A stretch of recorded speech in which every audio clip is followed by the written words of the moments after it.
Good morning and welcome to the Healthcare in Your Hands podcast with Dr. Lloyd Fielder and myself, Dan Hansen. Today we're going to talk about Kryptopyrrole Quantitative Urine Testing.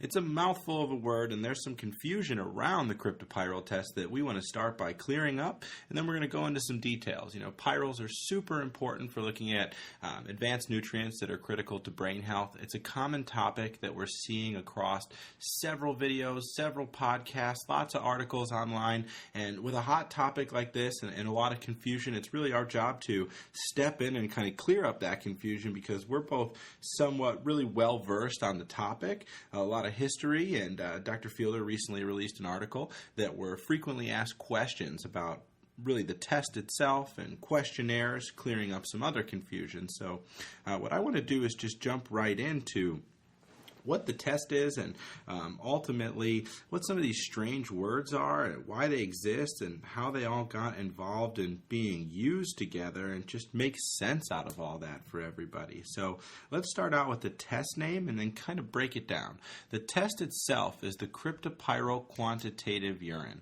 And so Kryptopyrrole is really the name for the test, and quantitative talks about the value, meaning that we've got a quantitative result. It's a numeric value with an optimal range as opposed to a qualitative result, which could be something like a yes or a no, and it's done in a urine specimen. And so that kind of breaks down that major chunk of words, Kryptopyrrole Quantitative Urine. But what's really confusing about the word Kryptopyrrole is that people who are educated on this subject might call it HPL or might call it Pyrroles or might talk a little bit about the Pyrrole molecule, or we've even heard it called KPU. And so, let's unpack those a little bit.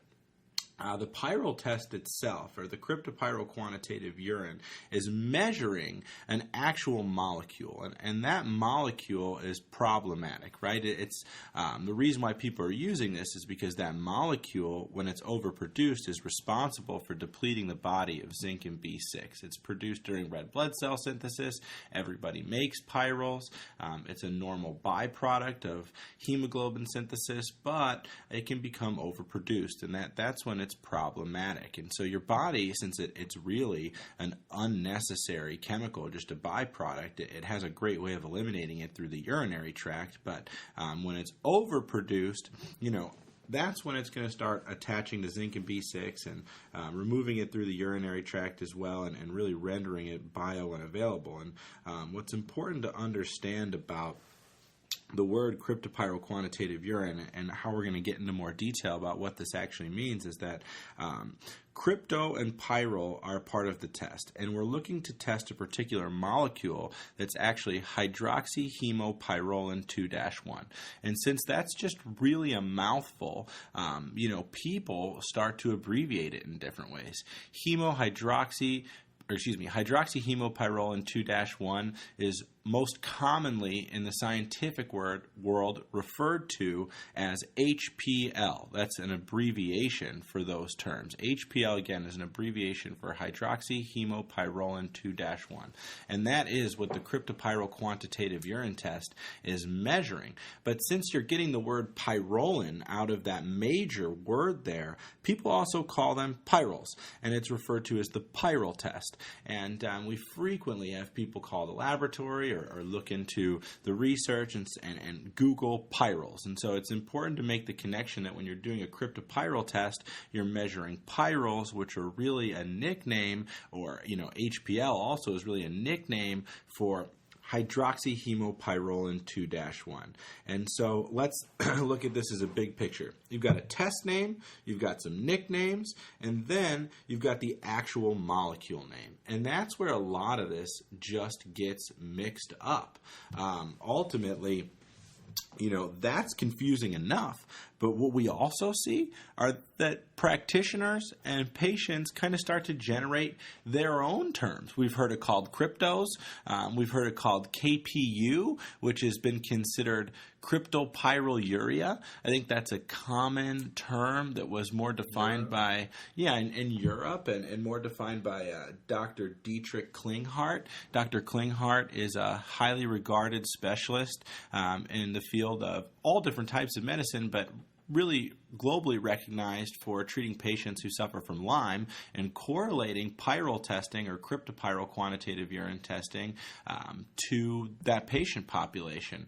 And so he's also very commonly regarded as the main use of the term KPU, cryptopyrroluria. So, everybody has kind of a different term for the test, and it's just really important that regardless of what anybody's calling it, that in order for you to receive an accurate test and for physicians to receive an accurate test and to have something that's clinically relevant, that you're looking at the true molecule of hydroxyhemopyrrolin 2-1. And so that should help clear up the confusion. One more time, you've got the Kryptopyrrole Quantitative Urine Test, and that can be referred to as Pyrroles. That can be referred to as HPL. That can be referred to as KPU. But what's most important there is that we're measuring that key molecule, hydroxyhemopyrrolin 2-1, and we're doing it in an accurate way. And so, I kind of got a little bit into that, why that testing is important. And I think that'd be a great... Dr. Phil, you want to jump in and talk a little bit about why you think it's important outside of... Absolutely. And I think also to add just a little bit just to what you're saying, because you did an unbelievable explanation.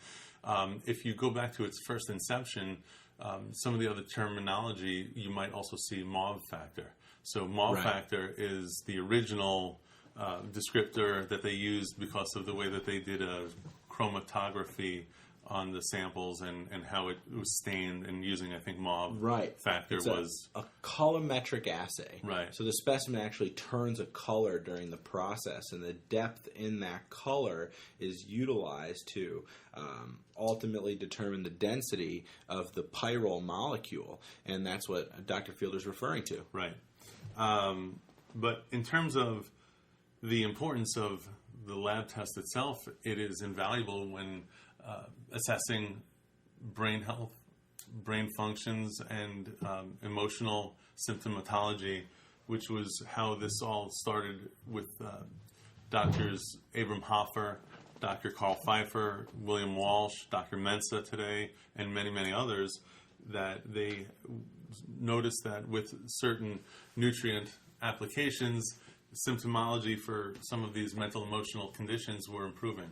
And so they were able to ultimately identify the molecule of HPL to be able to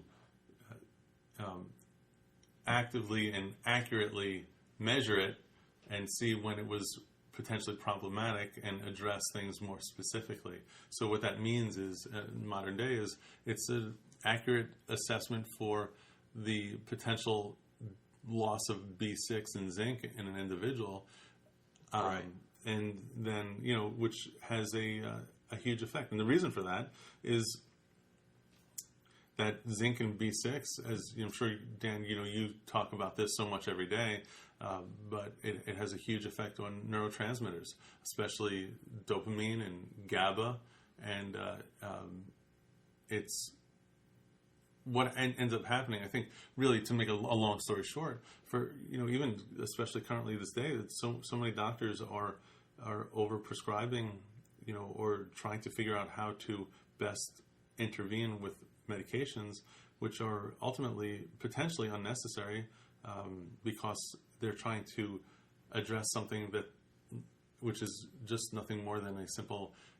nutrient imbalance, and that's where Pyrroles come in, is that we are looking at this being the cause of the depletion of B6 and zinc, which leads to the imbalance in neurochemistry, which then leads to an imbalance, and symptoms. So what can you add to what we're starting to talk here about? Yeah, well, I think what's also important to address in this subject of the topic is where Pyrroles fall in line with specific conditions, because we can tell that, hey, zinc and B6 are two key nutrients necessary to producing GABA, to producing dopamine, to producing norepinephrine. But when you're looking at key research, and some of the research that I'd like to throw out and that we like to reference as well, is generally featured, and one of the great locations to find it is Dr. William Walsh. Dr. William Walsh has a great book called Nutrient Power, Heal Your Biochemistry and Heal Your Brain. There is a chart, a table that talks about the incidence of pyrrole overload in clinical populations. And so, these clinical populations will show various types of negative symptomology, and whether in this particular chart it studied patients who suffer from ADHD, behavioral disorders, autism, depression, bipolar disorder, schizophrenia, post-traumatic stress, Alzheimer's, and also there's a fair amount of tests done on healthy controls. And so what they've done is looked at 40,000 urine pyrroles and ultimately looked at percentages of these patient populations that had elevated pyrroles. And what's really interesting is then correlating that study to various patient populations like schizophrenia, also patients who suffer from depression, and looking at this as a key element, or one of what they call the biotypes, one of the main reasons why people get the negative symptoms, or some negative symptoms, of these conditions. And so, there are a fair amount of negative symptoms that can be treated, and a healthy amount of case studies that are shown in this particular book. Again, it's Nutrient Power, Heal Your Biochemistry and Heal Your Brain by Dr. William Walsh. And so we like to reference that book specifically to talk about patient populations that are well studied, look at a test that really reviews pyrroles, or the Kryptopyrrole Quantitative Urine, in a large scale. Again, this table, Dr. Walsh's work is referencing 40,000 urine pyrrole results for people with mental and emotional conditions. Which I don't think you can emphasize enough. I mean, the amount of work that he's put in, the amount of research, and I don't know anybody else that has even remotely the amount of data that he's accumulated over the last several decades, especially just referencing the fact that he has a database of over 40,000 cryptopyrrole tests. Right.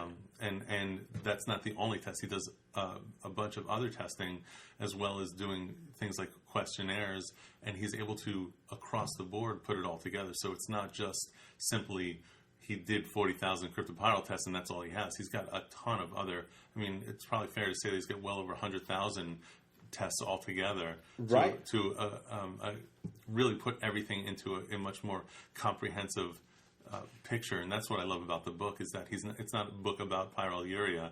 It is a book about mental health. And he is just, I don't know anybody that has put in the time, energy, research, and concrete data that he has to put it kind of all together. And I think one of the perfect examples is understanding that someone who is excreting excessive amounts of of HPL, they're going, because of its affinity to zinc B6, what's going to end up happening is someone, a depletion of zinc at a very high level, it's going to affect things like copper. And this is why he doesn't only test for pyrroles, he's also looking at things that are extremely integral, like copper levels as well. Right. And that's why I think the book is great for anybody who's interested in this topic, to really learn the importance of testing for other things like copper and understanding its role in mental health as well. Right. I 100% agree, and that couldn't have been said better. I think that, and to touch on some of the data, I've heard numerous researchers and numerous physicians and Dr. Walsh himself say that there are, in total, and I could be incorrect here, but I want to say that it was over 1 million chemistries in total across a large number of patients, and all of those patients are falling into negative symptoms that relate to mental and emotional conditions. And so he's considered to have the world's largest database of nutritional chemistries for patients that suffer from autism spectrum disorders. And, that comes with a great deal of weight. Dr. Walsh is not a traditional physician. He's not out here supporting any of the companies that produce these particular tests in an outgoing way, outside of looking for good results. And he's not selling any supplements. He's not trying to make a buck from anything. Right. What he's doing is running a non-for-profit that's based in research, and he's really leading that game well, and he stays true to the idea of science. I want to say that he was originally from Argonne National Laboratories and took a personal liking to this particular field and really dedicated his life to understanding brain chemistry and how the development of the brain works and how certain people can have, epigenetic events that change the way that DNA is expressed, and why one person might be some way in a particular environment and another person in the same environment might be another way, and really focusing on mental and emotional conditions. So really special work there. But to, again, touch a little bit further into what Dr. Fielder said, is that, pyrroles are a huge part. Looking at a Kryptopyrrole test is a huge part, but it's just one piece of a puzzle. And I think that the book Nutrient Power is really powerful because it talks about the repeat offenders. It's saying, hey, we looked at all of these patients, and we have all of these case studies, and we ran all types of labs, not just these labs, not just the ones that I'm going to talk about, but thousands of different chemistries across the board. And what we found was there were repeat offenders. And so in our research, we determined that methylation is extremely important in mental health. The copper and percentage of free copper, unbound copper, is extremely important in mental health. Looking at zinc is really important, and that's why pyrroles can be this root cause. But also, when you're looking at copper and you're looking at zinc, you're getting this great functional copper to zinc ratio, which is extremely important for measuring the brain's capability to produce key neurotransmitters. And that's what that model is all about. And that's why the Kryptopyrrole Quantitative Urine, or the Kryptopyrrole test, when it's measuring HPL, or this crazy word, this hydroxyhemopyrrolin 2-1, what it's really saying is we're trying to get to the root cause of what helps you produce neurotransmitters. And we're trying to, as a laboratory or as a test, relate that to the right patient populations. Right. And that's why, as a practitioner or a patient, you're out there and you come across all these different terminologies, especially pyroluria. Pyroluria has been probably the most common diagnostic name that I hear other practitioners using. And we really go into it into much greater detail in that article that I had written about, is a questionnaire, can a questionnaire diagnose me as having pyroluria? Is it more effective than the test itself? And just to cover that really briefly, I think it's really important to understand what pyroluria is in terms of the actual word. And it was, according to the medical dictionary, it just means that there's a presence of pyrroles in your urine. And it's become synonymous to mean that you have this genetic error where you're excreting way too many pyrroles. And so taking it from that standpoint, that what pyroluria is, or a pyrrole disorder truly is this genetic predisposition. And the genetics refer to polymorphisms, or SNPs, single nucleotide polymorphisms. Sometimes practitioners just call them SNPs. And that means, like what Dan was saying about the biotypes and the different types, and the reason it's so important to identify pyroluria as far as a part of your intervention and diagnosis for patients is that this, according to all the research, it shows that it does not change.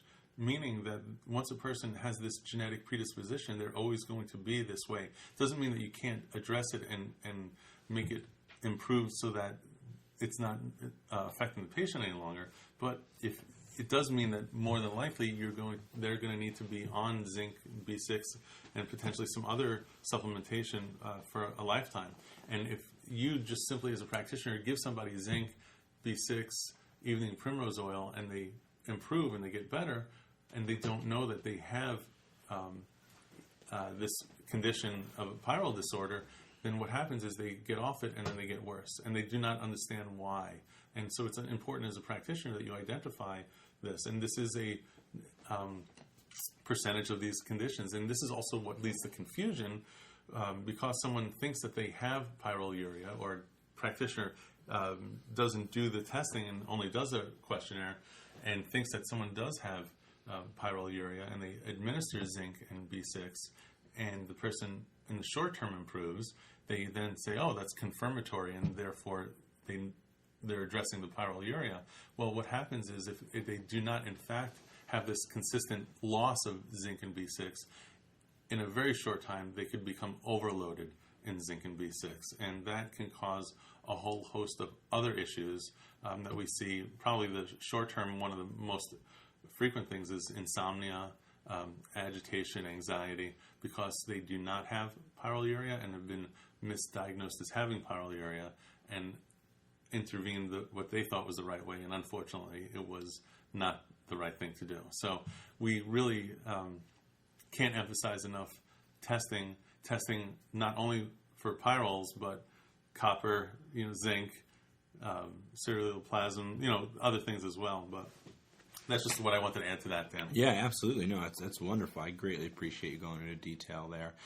It's really important that people understand, that this is an assay that's critical to an effective treatment. And if you're looking at a holistic approach to optimizing neurotransmitters, to optimizing the environment for producing neurotransmitters, and really effectively taking an integrative or functional approach to reducing negative symptomology, that you have accurate test results and you treat appropriately based on those test results and follow up appropriately. And so the idea of a questionnaire in our mind is absolutely absurd. And so if anybody who's listening would like to give us the other side, I'm certainly open to learning more about why certain people do value questionnaires. And I'd love to have my mind changed, but science says it's just not going to happen. Right. And of course, we both feel the same way. That just to elaborate that a little bit, is that it's not that we don't think that you shouldn't use a questionnaire. Correct. It's that you shouldn't use only a questionnaire. Correct. Because even Dr. Walsh uses questionnaires as part of his intake in his program.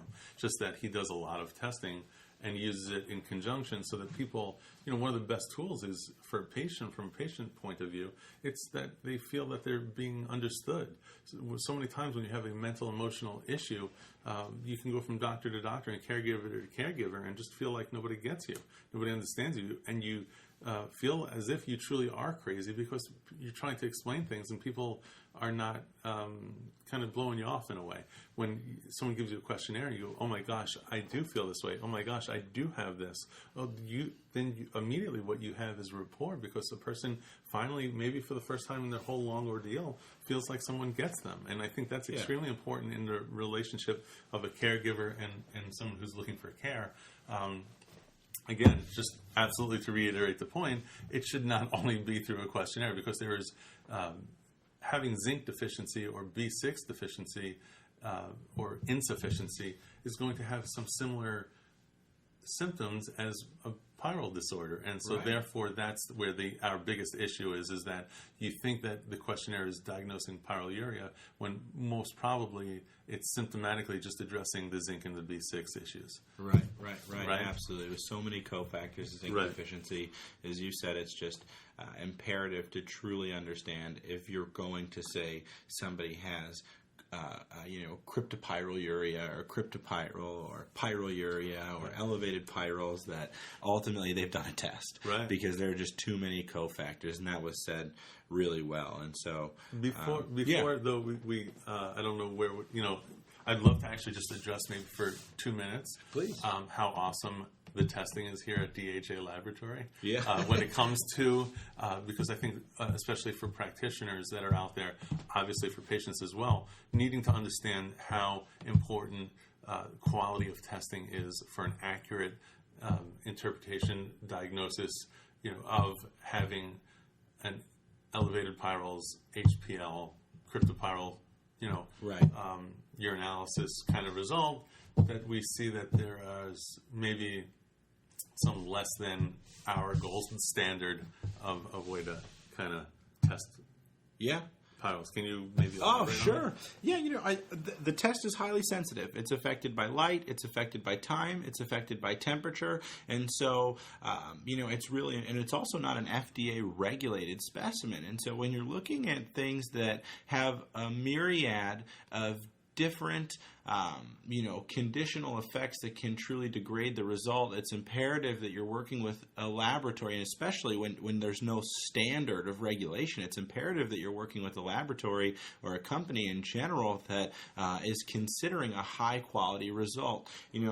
When you're looking at providing key elements of nutrients that allow neurotransmitters to fire and produce appropriately, you've got to do that with pinpoint accuracy, and it's got to be based off of data, and that data better be accurate. And so you have to work with teams like ours that, at DHA Laboratory, we have specific shipping days because when the specimens are coming in, they're being run on a timely basis based on their arrival. And we've got specific shipping instructions, specific thermosafe shipping instructions, specific preserving agents, and specific instructions for freezing. And so what we've done is looked at all elements that can possibly degrade the pyrroles and come up with a test kit that people within a 24-hour delivery range can utilize to receive effective and accurate results. And you'll find laboratories out there that might have some sort of a freezing aspect to the test, but might not actually be utilizing a protocol that allows that to maximize its benefit. It's a very, very touchy test. We have a preservative that we utilize in our tubes, which, if off by 1/10 of a gram, can cause the results to be affected by roughly 22% decrease. So, it's really important that everything is on point, and also that the specimen is measured and with a co-specimen that gives you the concentration or dilution, and that's applied to the result, meaning that, hey, if you're not drinking a lot of water, if you don't have a lot of liquids, it's common sense that your urine specimens in general are concentrated. You can see it in color. There are various indicators of a concentrated urine specimen, and that could affect results that don't indicate they're taking that concentration into consideration when producing your test results. And so what DHA does is considered the gold standard. We've consulted with laboratories around the world that are utilizing this test effectively. We're familiar with laboratories around the world that are not utilizing this test effectively. It's a bit of a troubling market out there, but that's why we're doing things like this, so we can educate people on what the facts are in the terminology, what the facts are in a science-based matter for the test kit itself, what the facts are in terms of hey, why is it important to do this test? When's it important to do this test? And why is it important if I've done a questionnaire to be sure of it, Right.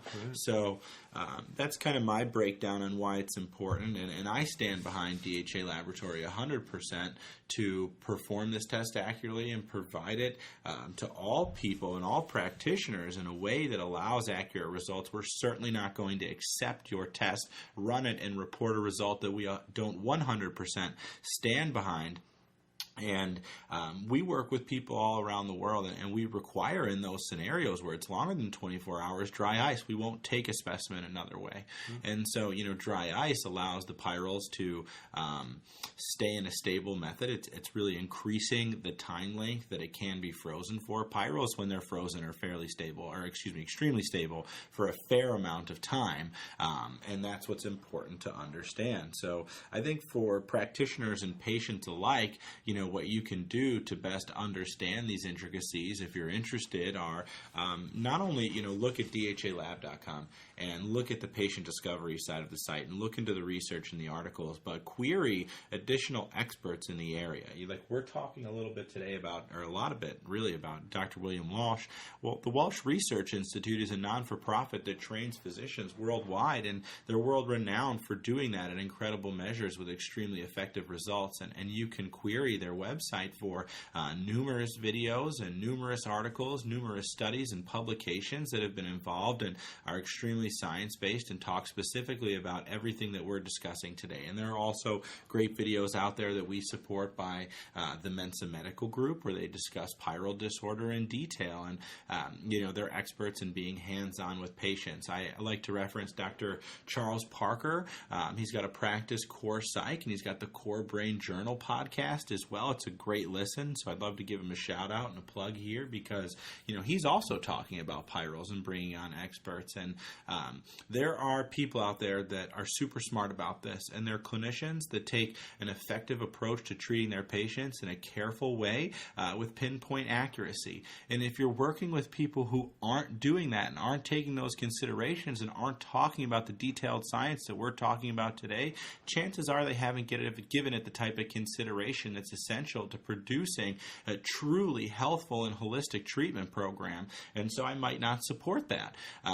But again, if you have any questions or concerns, there's a source out there that you want to discuss with us, shoot us an email. And, what's that email? The email info, you can use info@dhalab.com. And so if you just want to hop on your browser, log into your email and shoot us an email at info@dhalab.com, send us any sources, send us any questions, send us any concerns, anything that you feel that we can answer or talk about. Not only will we respond to every single one of those emails, but if we get some good ones, we'll bring them up here on the podcast. We'll talk about them in future episodes, and we'll say, hey, last time when we did this great podcast, we got this question, and we just want to bring it up to you in case we weren't super clear on it, or if we can provide more light, because we feel it's really important. Absolutely. So, do you think you want to talk about anything else you think practitioners or patients can do?